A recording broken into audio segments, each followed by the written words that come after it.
Some of you know that a couple weeks ago I began a series of cataract surgery, and I've heard from various people about their experience that it takes a various amount of time, and the process of healing means that from week to week my vision is a little bit different.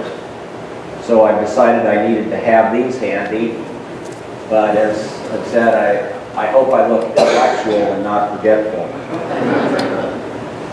So please pray with me.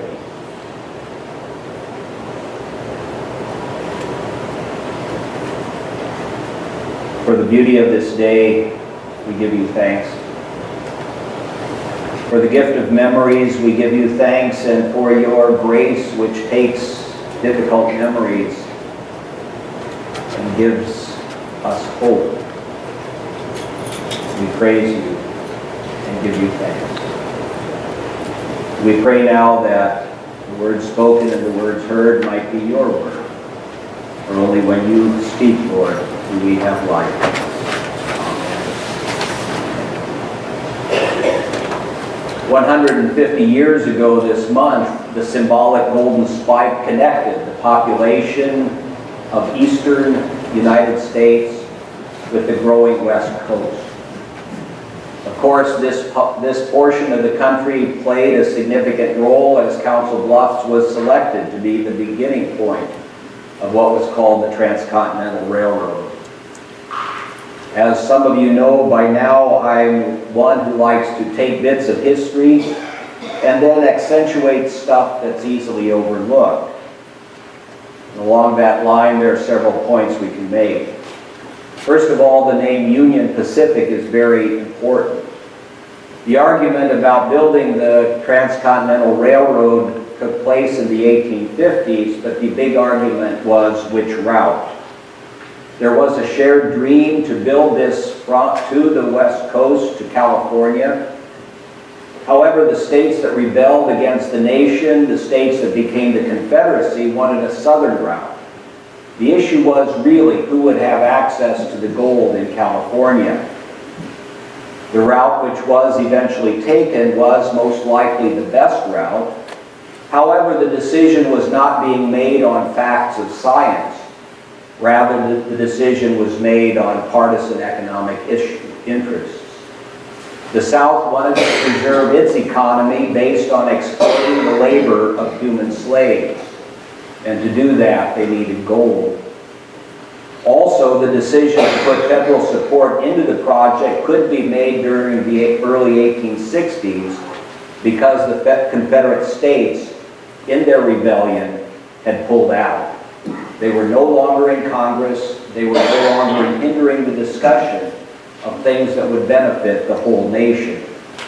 So it was during those years of the Civil War that the Union passed, for example, the Morrill Act, which created land-grant colleges, the Homestead Act, which allowed the settlement of this region.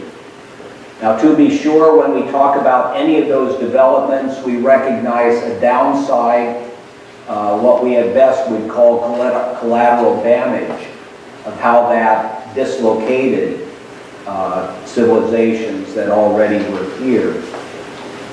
But the point I am making is that because the Confederate States had pulled out, the Union was able to make significant advancements. The Southern states had a very narrow view that the individual state had a greater power than the needs of the nation at large.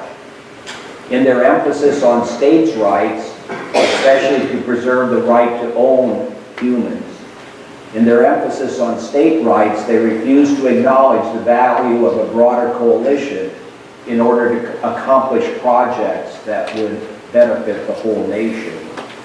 If it didn't benefit my locality directly, I vote against it.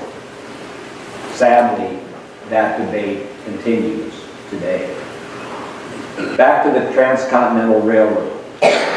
We can say that the completion of the Union Pacific also fulfilled a centuries-long dream or assumption.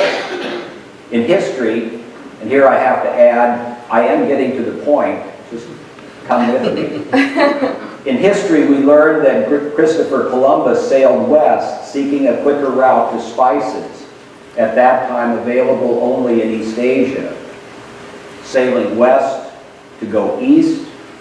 How stupid.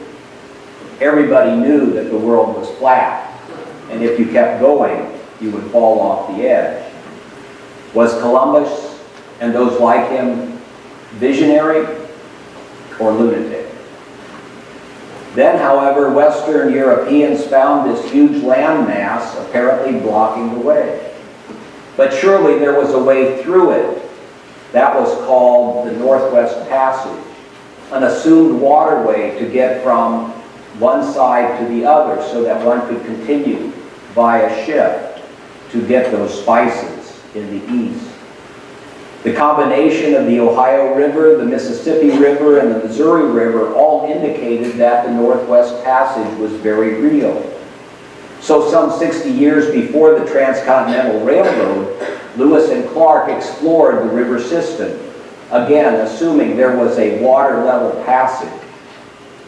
They only came to realize that that assumed waterway to the west did not exist. This review of human history invites you to consider how humans work with dreams and exploration, with what is not yet and what is possible. That original vision of quickly transporting goods from East Asia to Western Europe, think about this. Today, the quickest way to transport goods from China to the United States and to Europe, other than air freight, is by putting them in a container that sails across the Pacific Ocean.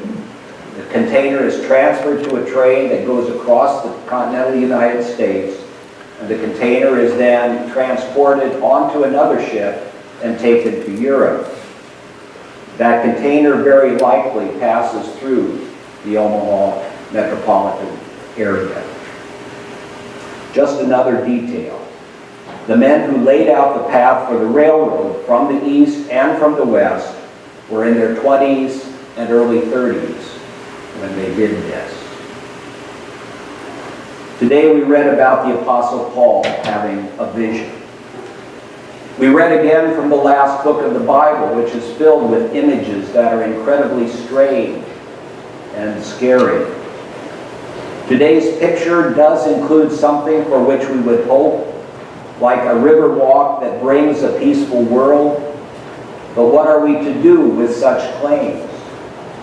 It is helpful to consider how ideas turn into possibilities, how something thought a dream in someone else's vision now becomes a reality for all.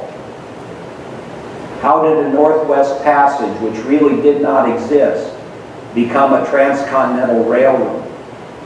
How does a bunch of people, some alike, some different, some who like each other, some who do not, how does a bunch of people become a church carrying God's mission to make the world right again? We are in a time of transition for Immanuel Lutheran Church. How do we look forward? That is why we took some time in a timeline event. It is important to remember our past. And so we took red notes and called them red letter days, highlights in the congregation's memory. We took blue sticky notes and called those blue days, memories that are even painful. But it is essential to look back and to remember in order to go forward. It is easy to see something that was difficult in the past and just hope that we can bury it. But in order to move forward, we learn this in personal developmental or individual psychology, that those things in our past will control our future, especially if we don't know what they are. But when we become aware, then we can start to work with things so that what has bothered us in the past can now be dealt with and transformed and healing and moving forward. This is true in personal psychology. This is true in the life of organizations. This is also true in churches. We don't need to know everything, but it is important to deal with what has been. Otherwise, patterns of the past will continue forward. And so we are taking time in this transition to ask, what are the memories of the past, and how is that to guide our future? How are the dreams and the visions that people have now a source based on our experience of what might be into the future?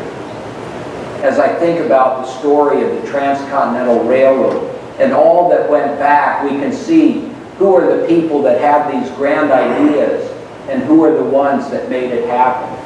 Who are the dreamers and who are the engineers?